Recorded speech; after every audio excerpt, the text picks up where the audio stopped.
Haas thinks he just won. Imagine it from where he sits. He's spent a decade running the smallest, most stubbornly frugal team on the grid, buying his engines from Ferrari, farming his chassis out to Dallara, refusing on principle to spend $1 he doesn't have to. And then one of the largest car makers on the planet offers to pay for everything. A state-of-the-art simulator at his Banbury base. Engineering muscle, manufacturing capacity, its own name on the car, in a deal worth tens of millions. And it asks for not 1% of his team's equity in return.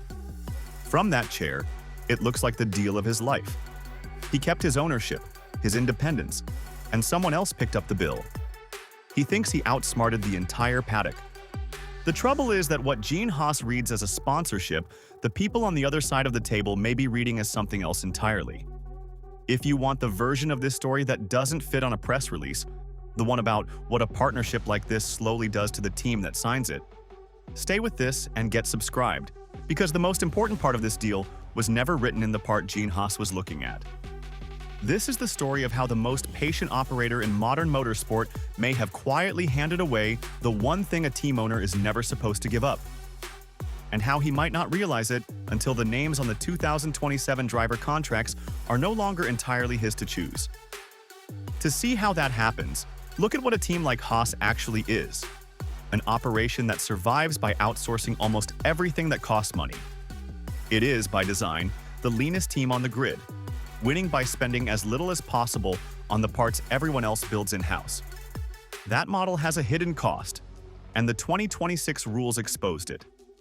The new era demanded modern simulation tools and serious manufacturing capacity, exactly the things a deliberately lean team doesn't own. Haas hit a wall, and right at that wall stood Toyota Gazoo Racing, with the checkbook and the infrastructure to make the problem disappear. The deal was sold, reasonably, as a win for both sides.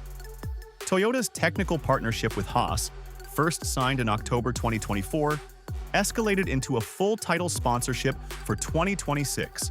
The team rebranded as the TGR Haas F1 team. Haas got its simulator at Banbury. Toyota got to embed its young engineers and drivers inside a live Formula One operation. On paper, a clean exchange. But infrastructure in Formula One is leverage.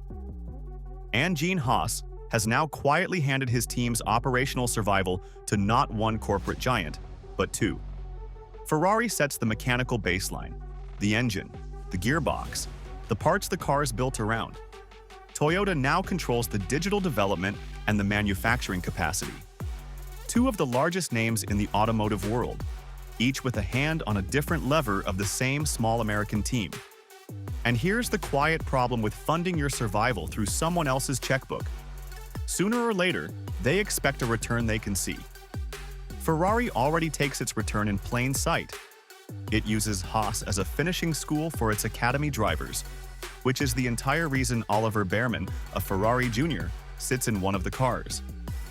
Toyota now sits in a similar position, only with far more money behind it and a partnership woven far deeper into the team's day-to-day survival. The read in parts of the paddock is simple. The company keeping the simulator running tends, eventually, to have a view on who gets to use it. So look at the board the way Toyota might. To move a driver of your own into a team you don't own, you need a seat that's genuinely vulnerable. And of the two Haas drivers, only one is. Behrman is shielded. He's a Ferrari Jr. who scored a 4th place in Mexico in his rookie year and has Maranello's backing behind him. And as long as Ferrari supplies the power units, that protection holds. Which leaves the other side of the garage. Esteban Ocon was brought in for 2025 as the steady veteran next to a rookie. He's a race winner. He's quick on his day. But his contract, like Behrman's, runs only to the end of 2026, and his position is the more exposed of the two. In 2025, Ocon and Behrman finished separated by just 3 points. And the optics of that matter more than the gap itself.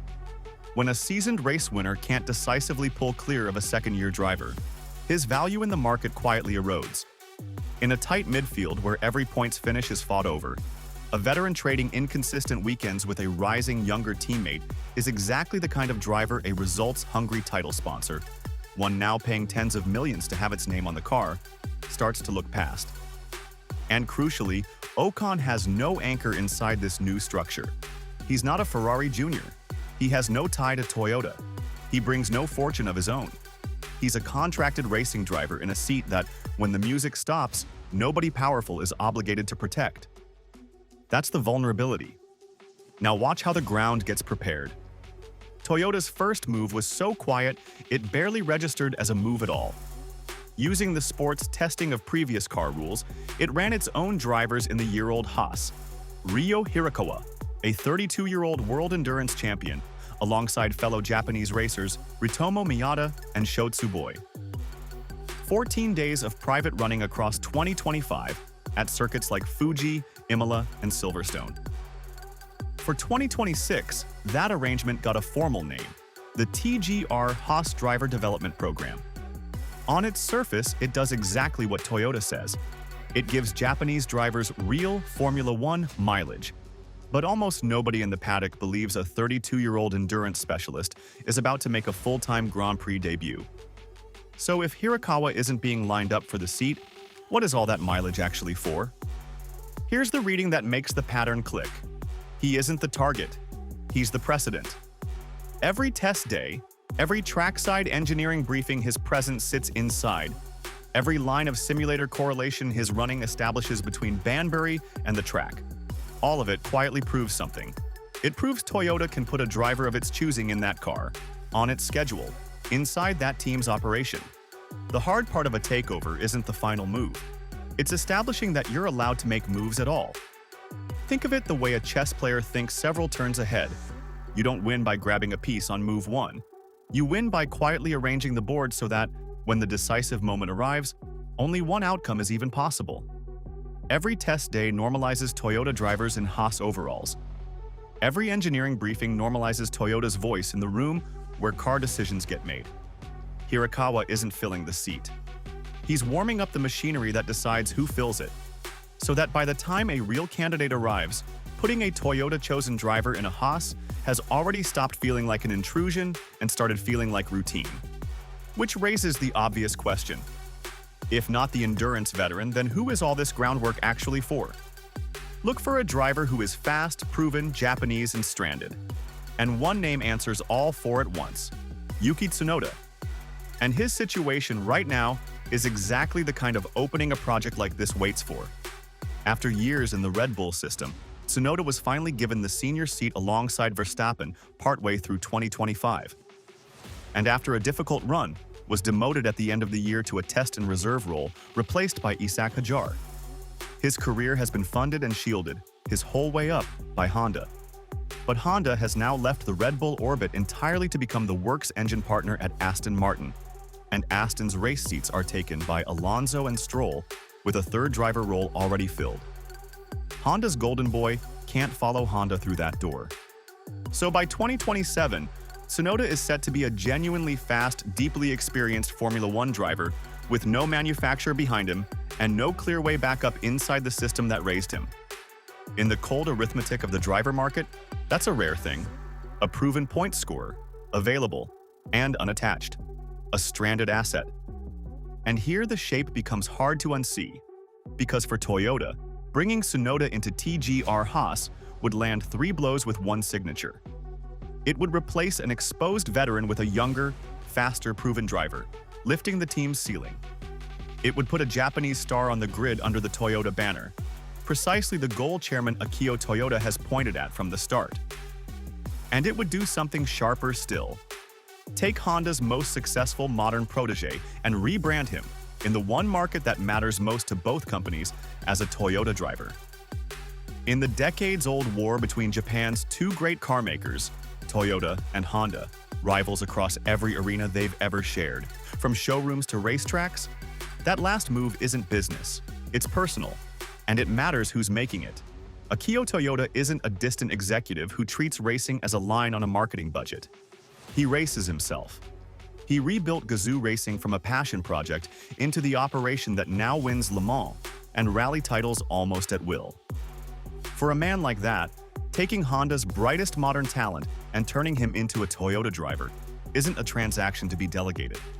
It's the kind of victory he'd savor personally. None of this requires a dramatic confrontation. It requires only a team principal doing his job. Ayao Komatsu sits exactly where the two pressures meet. Gene Haas's frugality on one side, Toyota's ambition on the other.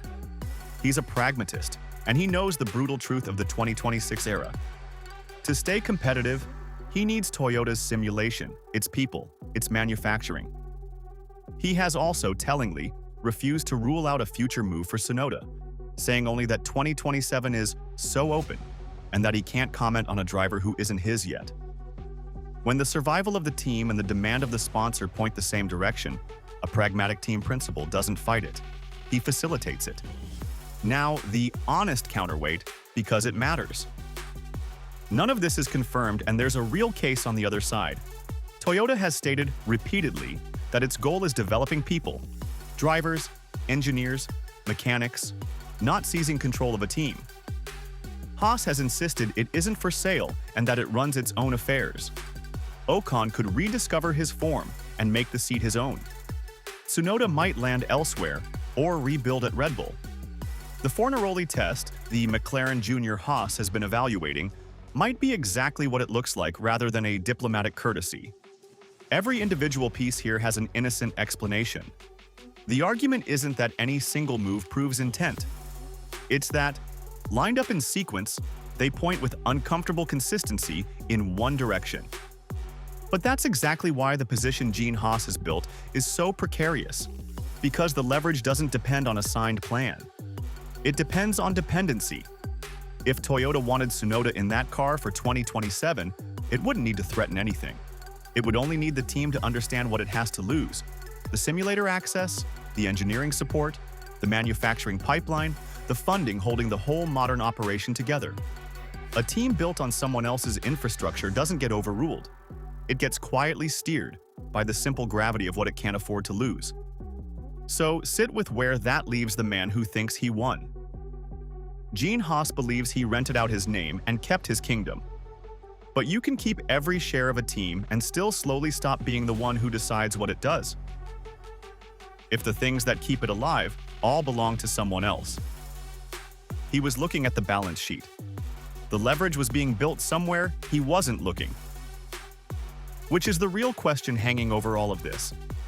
When the 2027 contracts finally land on his desk, and the team's survival is quietly tied to keeping one particular partner happy, will Gene Haas actually be choosing his drivers? Or will he simply be signing names that were decided somewhere he was never invited? Tell me where you land in the comments. Is this shrewd long-game strategy by Toyota? Or is Gene Haas about to lose control of his own team without ever seeing the bill?